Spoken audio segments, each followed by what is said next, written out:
Here's a quick demo of how to create a few simple but effective backgrounds using layers, blend modes, and blur. And I'm going to show you how to place your subject over the background using a layer mask. Now first, let's lay down a solid color. I'm going to use files from my digital background kit for this demo.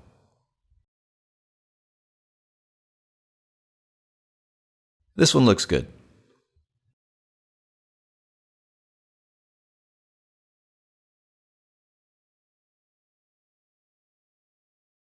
Next, we'll jump into the base folder and place this file into our layer stack. Now, most of the time I'm going to place files as smart objects just because doing that gives me some advantages when working with certain effects, like the blur effects I use. Let's go over here and scroll through a few of the blending modes to see what we get.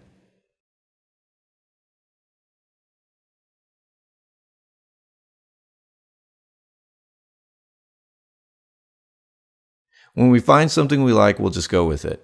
And in this case, I think I'm going to stop here at luminosity.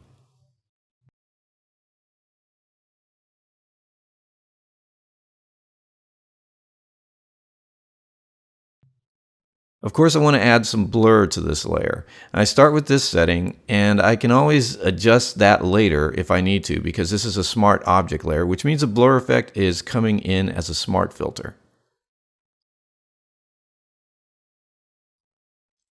Okay, this is all about combining elements to create custom backgrounds. So now we're going to go into the PNG folder and pick something else. And in this case, the stripes look pretty good. And just for a little variety, I'm going to run a layer style on this and give some of these lines a stroke.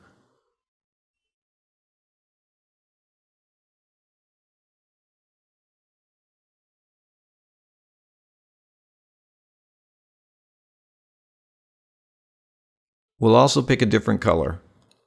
Maybe this.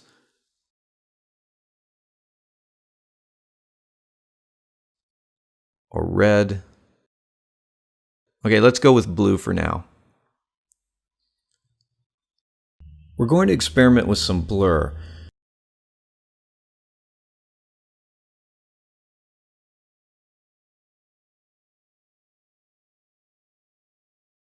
And of course, scroll through the blending modes until we see something that we like.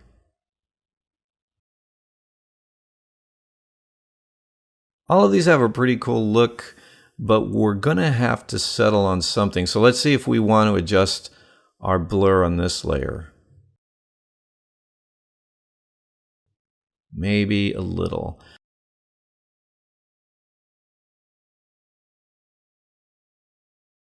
Okay, I think I want to see this in a different color, so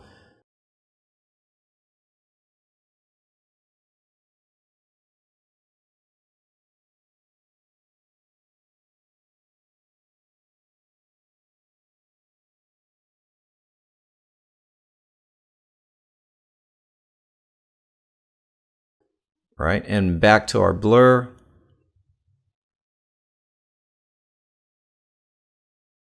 Okay, we'll stop here. Let's move on and select one more element.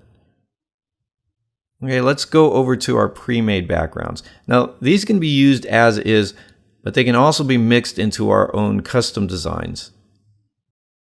Yeah, this one's really cool. Now, look at what we can do with it. We'll pop it in, hit up our blending modes. Lots of these variations look really great.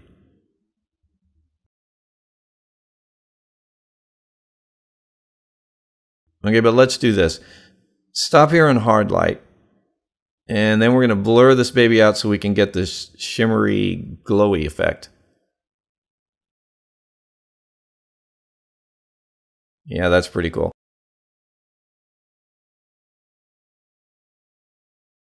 Okay, I'm a heavy user of vignettes, so let's put one of those in and adjust the opacity down on that.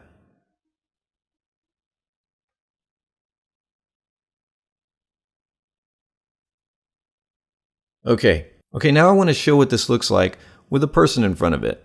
That's what this is all about after all. So we're going to go into the included project files and grab this model. I'm going to have to scale her up for this demo, so we can see what we're doing.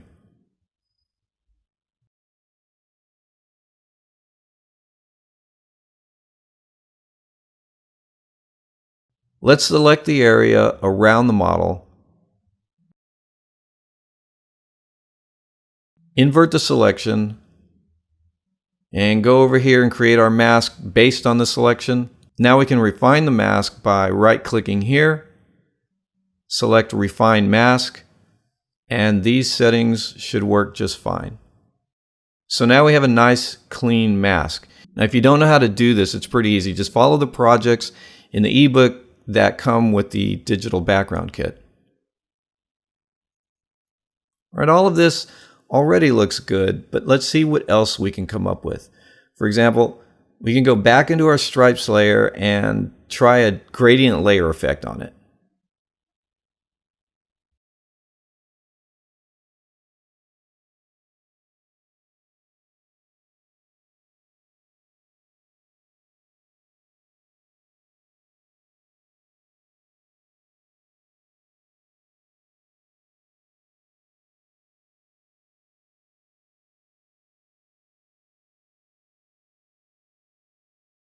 Yeah, that's cool. Now this has a completely different feel to it. I'm going to just play around with the blur a little.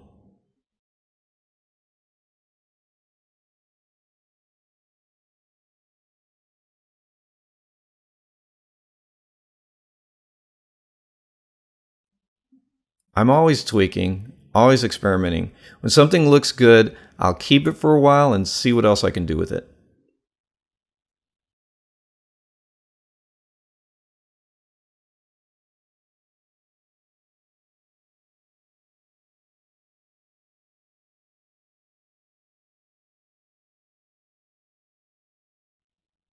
We can also make a big change and take this layer and throw it way up over here.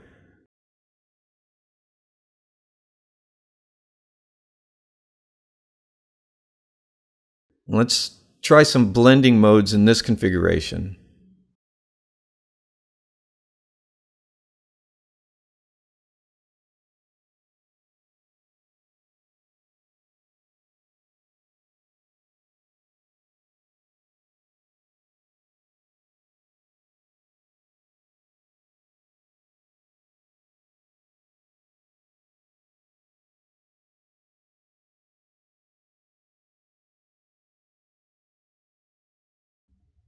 Do a few other tweaks.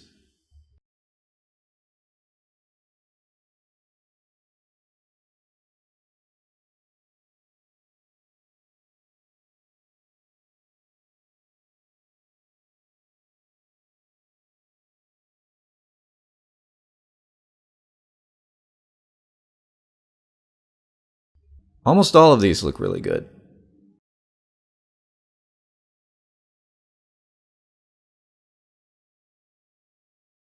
Okay. Look, I want to show you how to create a quick, believable shadow for our model. We're going to come over here to the mask and make a selection from the mask.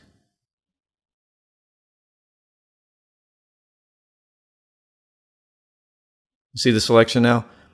Create a new layer for the selection, fill it with black.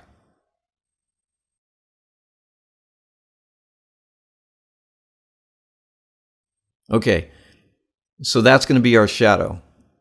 And let's just move it over. As usual, blur is our friend. We're going to blur this out. Move the shadow layer behind the model and adjust the opacity. And we'll adjust the position of it too as we go on. Okay, looks like she's got a real shadow thrown up against the background.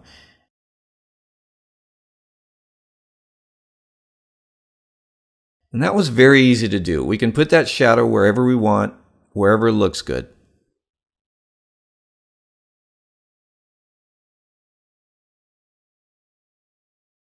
Okay, that's done. But while I have you here, we're going to try something else. I'm going to bring this back down to our basic color background.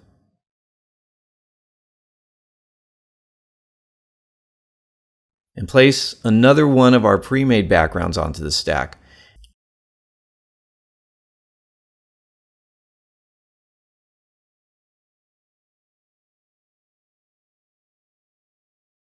Let's just move this under the model and vignette layers. It looks great just like this. That shadow we made is really making all the difference. You know, with any of these backgrounds, a little blur never hurts. This is just too much blur, so let's dial it down till we get something we like maybe this or this. That looks great. But let's go a little crazy now and grab another ready-to-go background.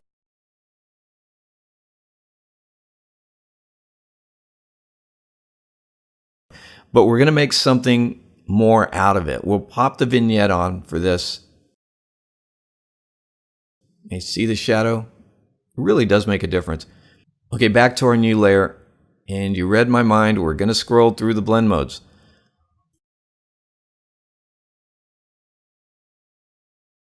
All of these look cool. We're just going to have to find one that we like best. And sometimes I'll go back and forth a few times, so bear with me while I check these out.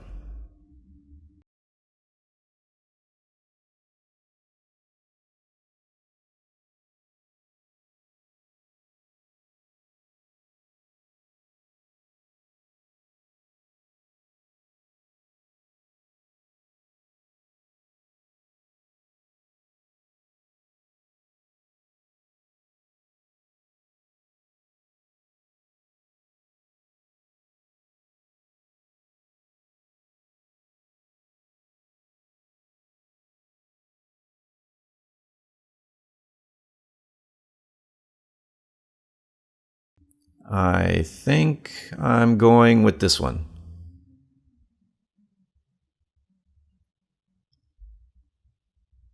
Let's turn a few things off and see what it looks like. Kind of a plain version also looks good. Shadow, model, with and without vignette. And then back to what we decided we liked earlier. Okay, that's it. We're done. Looks really good.